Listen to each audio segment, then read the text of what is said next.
بسم اللہ الرحمن الرحیم وَإِذِ اعْتَزَلْتُمُوهُمْ وَمَا يَعْبُدُونَ إِلَّا اللَّهَ فَأْوُوا إِلَى الْكَهْفِ يَنشُرْ لَكُمْ رَبُّكُمْ مِنْ رَحْمَتِهِ وَيُهَيِّئْ لَكُمْ مِنْ أَمْرِكُمْ مِرْفَقًا۔ سیرت النبی کے سلسلے میں آج کے درس کا عنوان ہوگا حبشہ کی طرف مسلمانوں کی ہجرت۔ نبی کریم صلی اللہ علیہ وسلم نے اور صحابہ رضی اللہ تعالی عنہم نے جس وقت علی الاعلان لوگوں کو اسلام کی دعوت دینا شروع کی تو اس وقت مکہ کے کفار نے اور مشرکین نے نبی کریم صلی اللہ علیہ وسلم کو اور صحابہ رضی اللہ تعالی عنہم کو انتہائی زیادہ ستانا، مارنا، تکلیف دینا، حتیٰ کہ آگ کے اوپر لٹا دینا، پانی میں ڈبو دینا، پیروں میں رسیاں باندھ کر راستوں میں اور گلیوں میں گھسیٹنا، گردنوں میں رسیاں ڈال کر نوجوانوں کے ہاتھوں میں دے دینا، اس طرح کی حرکت کرنے لگے۔ تو نبی کریم صلی اللہ علیہ وسلم نے صحابہ رضی اللہ تعالی عنہم کو پریشانی کے عالم میں دیکھا تو ایک حکمت، ایک طریقہ آپ نے اپنایا۔ وہ طریقہ یہ تھا کہ صحابہ رضی اللہ تعالی عنہم سے آپ نے کہا کہ آپ لوگ کعبے کے سامنے آ کر نماز مت پڑھو، لوگ کافی زیادہ تکلیف دے رہے ہیں، بہت ستا رہے ہیں، لہذا کعبے کے پاس آ کر نماز پڑھنے کی یا پھر علی الاعلان لوگوں کے درمیان گھوم پھر کر دعوت دینے کی ضرورت نہیں ہے۔ اور صفا پہاڑی کے پاس ارقم بن ابی الارقم المخزومی رضی اللہ تعالی عنہ کا ایک گھر تھا جو مکہ کی آبادی سے دور تھا۔ اگر آپ دیکھیں گے تو صفا پہاڑی تو حرم میں ہے، اس وقت مکہ کی آبادی سے دور تھا صفا پہاڑ، مطلب کہ آج جو صفا پہاڑی موجود ہے وہ پہاڑی جو مکہ کے لوگ رہا کرتے تھے، ان کے جو گھر تھے ان کے گھروں کی آبادی سے دور نظر آتا تھا۔ تو وہاں زید بن ارقم بن ابی الارقم، ارقم بن ابو الارقم رضی اللہ تعالیٰ عنہ کا گھر تھا۔ آپ صلی اللہ علیہ وسلم نے اس گھر کا انتخاب کیا اور کہا کہ مسلمان جب نماز پڑھنا چاہیں تو اس گھر میں جا کر چپکے سے نماز پڑھ لیں، آپس میں ملنا چاہیں تو اس گھر میں جا کر ملاقات کر لیں۔ وہ آبادی سے تھوڑا دور ہے، لوگوں کی نگاہ میں آپ نہیں آئیں گے، کوئی آپ کو تکلیف نہیں دے گا۔ لیکن آپ صلی اللہ علیہ وسلم بذات خود کعبے کے سامنے جا کر نماز پڑھتے تھے، آپ کعبے کے سامنے کھڑے رہ کر لوگوں کو دعوت دیتے تھے۔ آپ نے صحابہ کو تو چھپا دیا لیکن خود لوگوں کے سامنے آپ علی الاعلان دعوت دے رہے ہیں، نماز پڑھ رہے ہیں، کیونکہ آپ کو پتہ تھا کہ آپ کے چچا ابو طالب آپ کی مدد کرتے ہیں۔ ابو طالب کی وجہ سے لوگ نبی کریم صلی اللہ علیہ وسلم کو ویسی تکلیف نہیں دے سکتے جیسے دوسرے لوگوں کو دے رہے ہیں۔ تو اس اعتبار سے آپ صلی اللہ علیہ وسلم نے اپنا یہ مشن یہاں جاری رکھا اور صحابہ رضی اللہ تعالیٰ عنہم ارقم بن ابو الارقم رضی اللہ تعالیٰ عنہ کے گھر میں دعوت و تبلیغ کا کام جاری رکھ رہے تھے۔ لیکن ایک دوسرا طریقہ بھی اپنایا گیا۔ آپ نے دیکھا کہ یہ طریقہ بھی زیادہ کارگر نہیں ہے، صرف ملاقات کے لیے وہاں جمع ہو سکتے ہیں، نماز پڑھنے کے لیے وہاں جا سکتے ہیں، لیکن بقیہ اوقات میں تو لوگوں کے درمیان رہنا پڑے گا، اور لوگوں سے کتنا چھپیں گے، کیسے کیسے لوگوں کو اپنے آپ کو بچائیں گے؟ اس لیے کہ بہت سے لوگوں کے بارے میں تو لوگ جان چکے ہیں کہ یہ مسلمان ہو گئے ہیں، وہ کہاں بھاگیں گے؟ کبھی نہ کبھی تو گھر میں آ کر رہیں گے ہی، کوئی پڑوسی ہے، کوئی اپنے گھر کا آدمی ہے، کوئی رشتہ دار ہے، کوئی دوست ہے، وہ کس سے چھپ کر کہاں جائیں گے؟ لہذا وہ کفار مکہ موقع کے حساب سے مسلمانوں کو تکلیف دیتے رہے۔ تو آپ صلی اللہ علیہ وسلم نے جب دیکھا کہ صحابہ رضی اللہ تعالیٰ عنہ بہت پریشان ہو رہے ہیں تو کہا ایک کام کرتے ہیں، مکہ چھوڑ کر حبشہ کا جو علاقہ ہے وہاں ہجرت کرتے ہیں۔ صحابہ رضی اللہ تعالیٰ عنہ سے آپ نے کہا کہ شہر چھوڑ دیجئے، حبشہ چلے جائیے، کیونکہ حبشہ میں ایک نصرانی بادشاہ رہتا ہے، اور اس بادشاہ کے بارے میں یہ مشہور ہے کہ اس بادشاہ کے پاس کسی پر ظلم نہیں ہوتا، نہ وہ ظلم کرتا ہے اور نہ ان کی رعایا میں سے کوئی ایک دوسرے پر ظلم کر سکتا ہے۔ اگر کسی نے ظلم کیا تو پھر بادشاہ اس کا مواخذہ بھی کرتا ہے۔ اس کا مطلب یہ ہوا کہ اگر آپ وہاں چلے جاؤ گے تو آزادی سے اپنے مذہب پر، اپنے دین پر عمل کر سکو گے۔ اگر وہاں کا کوئی باشندہ آپ کو تکلیف دینا چاہے، ظلم کرنا چاہے، آپ کو پریشان کرنا چاہے، تو وہ بادشاہ ایسا ہونے نہیں دے گا۔ اس طرح سے نبی کریم صلی اللہ علیہ وسلم نے صحابہ رضی اللہ تعالیٰ عنہم کو مشورہ دیا، صحابہ رضی اللہ تعالیٰ عنہم چلے گئے۔ تقریباً 12 مرد اور 4 عورتیں،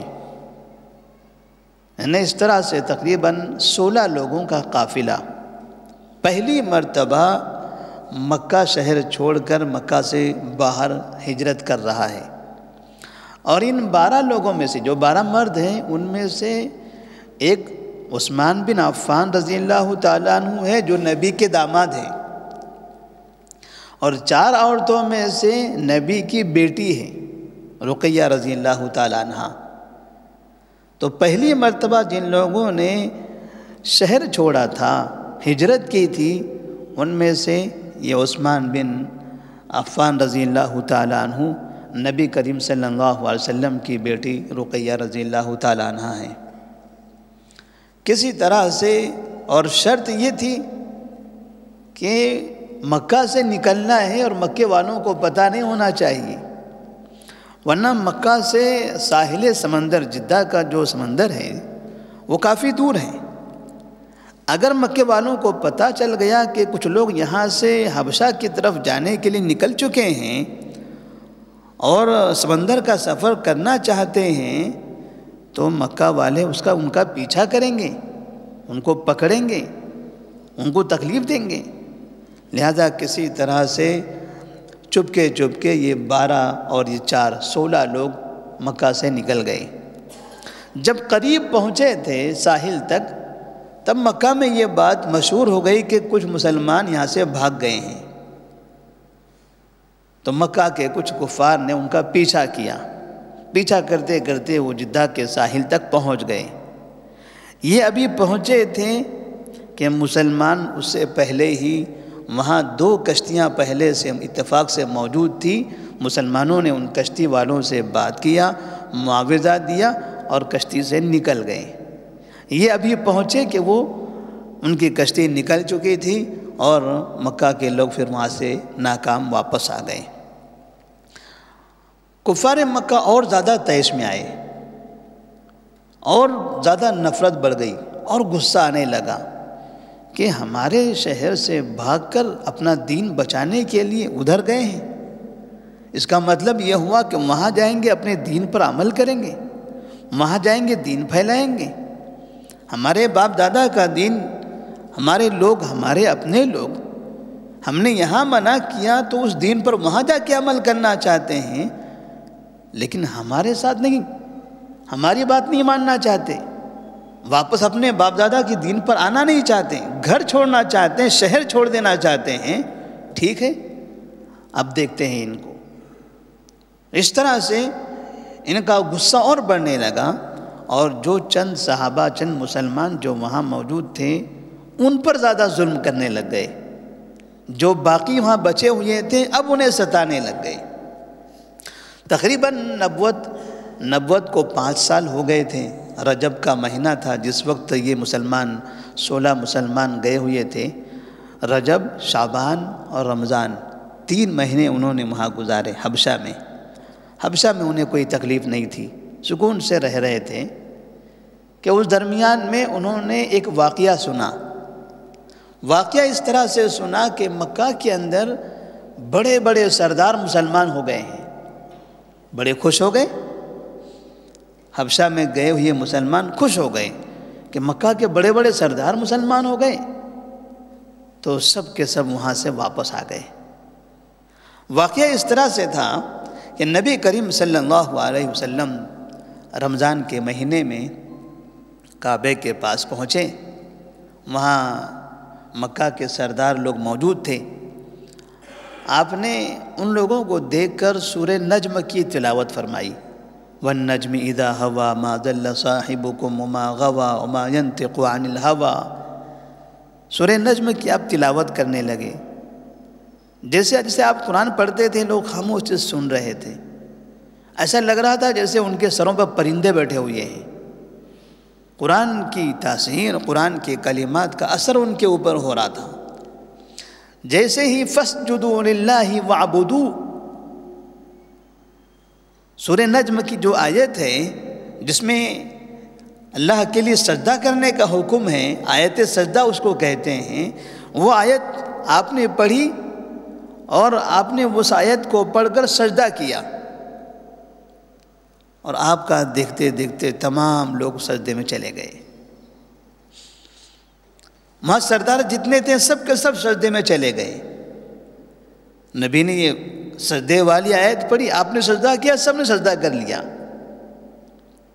یہ واقعہ مشہور ہو گیا کہ کفار مکہ کے بڑے بڑے سردار نے اللہ تبارک و تعالیٰ پر ایمان لایا ہے اور قرآن مجید کے آیت پر سجدہ کیا ہے، نبی کریم صلی اللہ علیہ وسلم کی پیروی کی ہے۔ جب یہ سجدے سے اٹھے ہیں اور یہ بات اطراف کے لوگوں نے، کچھ لوگوں نے دیکھ لی، تو آ کر ان سے کہنے لگے، تم نے سجدہ کیا محمد کے ساتھ، تم نے ایمان لایا قرآن مجید پر، تم نے مان لیا ایک اللہ کو، ہم نے تم کو دیکھا ہے سجدہ کرتے ہوئے محمد کے ساتھ۔ انہوں نے کہا ہم نے کب سجدہ کیا؟ کہا ابھی تو سجدہ کیا ہے تم لوگوں نے۔ کہا وہ غلطی ہو گئی، چونکہ اب لوگوں نے دیکھ لیا تھا، اب اپنے اوپر افسوس ہونے لگا، ہم نے یہ کیا کام کر دیا۔ تو لوگوں کے سامنے وہ کہنے لگے کہ حقیقت میں محمد نے وہاں پر ہمارے معبودوں کی تعریف کی تھی، ہمارے معبودوں کی تعریف کرتے ہوئے انہوں نے کہا تھا، تِلْكَ الْغَرَانِيقُ الْعُلَا وَإِنَّ شَفَاعَتُهُنَّ لَتُرْجَى۔ لات و عزا جو ہمارے معبود ہیں، محمد نے قرآن پڑھتے پڑھتے ہمارے لات و عزا معبودوں کی تعریف کی، اس تعریف پر ہم نے سجدہ کیا تھا۔ حالانکہ نبی نے ایسا نہیں کہا تھا، قرآن مجید میں بتوں کی تعریف بھلا کیسے ہو، لیکن انہوں نے اپنی طرف سے اپنی قوم کو سمجھانے کے لیے جھوٹی باتیں پیش کر دی کہ محمد نے اپنی زبان سے ہمارے معبودوں کی تعریف کی، اس تعریف پر ہم نے سجدہ کیا ہے۔ یہ بات یہاں ختم ہو گئی،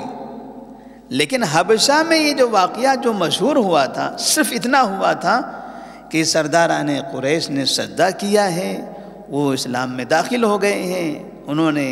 ایمان لایا ہے، محمد کی بات انہوں نے مان لی ہے، قرآن کو تسلیم کر لیا ہے، تو انہیں خوشی ہو گئی اور وہاں سے مکہ کی طرف چل دیے۔ مکہ کے قریب پہنچے ہیں، تب جا کے انہیں حقیقت معلوم ہوئی ہے کہ واقعہ تو کچھ اور تھا، ویسا نہیں ہے، انہوں نے ایمان نہیں لایا ہے، انہیں دھوکہ ہو گیا، وہ اپنے آپ کو سمجھتے ہیں کہ ہمیں دھوکہ ہو گیا، اور وہ اب پہلے سے زیادہ نفرت کرنے لگے ہیں کہ محمد نے ہمارے اوپر جادو کر دیا، اب زیادہ چڑھنے لگے ہیں۔ جب قریب پہنچے تھے تب انہیں پتہ چلا کہ اب کفار مکہ پہلے سے زیادہ دشمن ہو گئے، تو کچھ لوگ مکہ میں داخل ہو گئے کسی طرح سے چھپ چھپ کر، اور کچھ لوگوں نے کہا نہیں، اب ہم شہر میں نہیں آئیں گے، اتنے نزدیک آ چکے ہیں، پھر بھی ہم یہاں سے واپس حبشہ چلے جاتے ہیں، کیونکہ حالات بڑے خطرناک تھے، لوگ انتہائی زیادہ طرح طرح کے تکلیفیں دے رہے تھے، وہ تکلیفیں انہیں برداشت نہیں ہوتی تھی، لہذا انہوں نے کہا ہم واپس چلے جاتے ہیں۔ کچھ لوگ آ گئے چپکے چپکے، کسی طرح سے کسی کا سہارا لے کر مکہ میں آ کے رہ گئے۔ اب جب پتہ چلا کہ بہت سے لوگ یہاں پر آئے ہوئے ہیں جو ہجرت کر کے گئے ہوئے تھے، انہیں انہوں نے پکڑ لیا، پکڑ کے پھر پریشان کرنا شروع کر دیا، پھر تکلیف دیا، اور ان کے ساتھ ساتھ دیگر لوگوں کو بھی اور زیادہ مارنا شروع کر دیا۔ نبی کریم صلی اللہ علیہ وسلم نے دیکھا مسلمانوں پر پھر تکلیف ہو رہی ہے، پھر پریشان کیا جا رہا ہے، اور زیادہ پریشان کیا جا رہا ہے، تو آپ صلی اللہ علیہ وسلم نے دوبارہ مسلمانوں کو حبشہ کی طرف ہجرت کرنے کا حکم دیا۔ تو دوسری مرتبہ تقریباً 83 مرد اور 18 عورتوں نے ہجرت کیا تھا، اور ان میں سے عبد الرحمن بن عوف رضی اللہ تعالیٰ عنہ عشرہ مبشرہ میں سے، عمرو بن عاص رضی اللہ تعالیٰ عنہ یہ بھی عشرہ مبشرہ میں سے ہیں، صہیب رومی رضی اللہ تعالیٰ عنہ، ایسے کئی صحابہ تھے۔ تو 83 مرد اور تقریباً 18 عورتوں نے دوسری مرتبہ میں ہجرت کیا۔ یہ لوگ چلے گئے، پھر حبشہ میں جا کر رہنے لگے۔ جب ان کے جانے کا واقعہ معلوم ہوا کہ اور بھی بہت سے لوگ جا چکے ہیں یہاں سے، کفار مکہ اور چڑھ گئے کہ یہ لوگ ہمارے ہاتھ سے کیسے بھاگ جاتے ہیں، یہ ہمارے لوگ ہیں، ہم یہاں رکھیں گے، یہاں باندھیں گے، یہاں ماریں گے ان کو، ان کا دین اب مکہ سے باہر نہیں نکلنا چاہیے، ہم تو اپنے شہر میں ان کو دفن کر دینا چاہ رہے ہیں، اور یہ چپکے چپکے کسی طرح سے دوسرے علاقوں میں جا رہے ہیں، وہاں جائیں گے،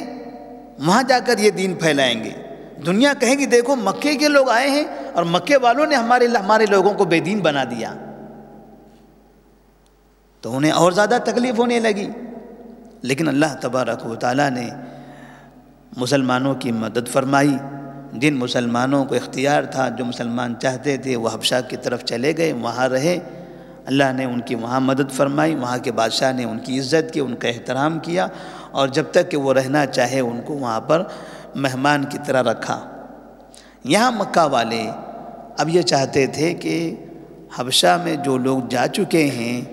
جا کے انہیں وہاں سے لایا جائے، یعنی حبشہ کے بادشاہ سے یہ مطالبہ کیا جائے کہ ہمارے شہر کے جتنے لوگ آپ کے پاس آئے ہیں ان تمام کو ہمارے حوالے کر دو۔ مکہ والوں نے اب یہ پلاننگ بنانا شروع کی، پھر وہ حبشہ کے بادشاہ کے پاس جاتے ہیں، اور جو آگے کی تفصیل ہے انشاءاللہ آئندہ کے درس میں ہم پڑھیں گے۔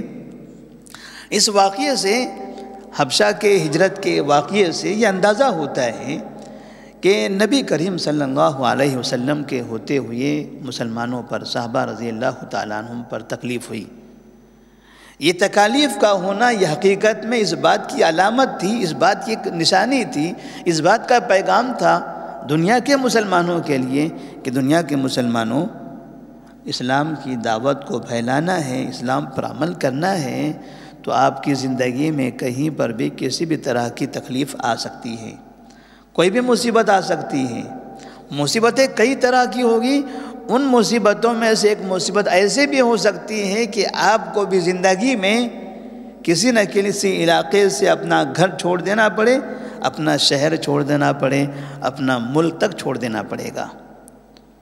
1400 سال پہلے کی تاریخیں آج بھی دہرائی جاتی ہیں،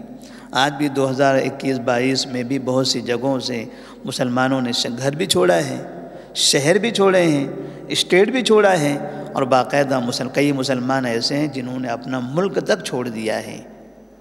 اللہ سے دعا کرتے ہیں کہ اللہ تبارک و تعالیٰ تمام مسلمانوں کی مدد فرمائے، اور جہاں بھی رہے اپنے اسلام پر ثابت قدم رہیں، تکلیفیں اور مصیبتوں پر صبر کرتے ہوئے اپنے ایمان کی حفاظت کرنے کی توفیق عطا فرمائے۔ والسلام علیکم ورحمۃ اللہ وبرکاتہ۔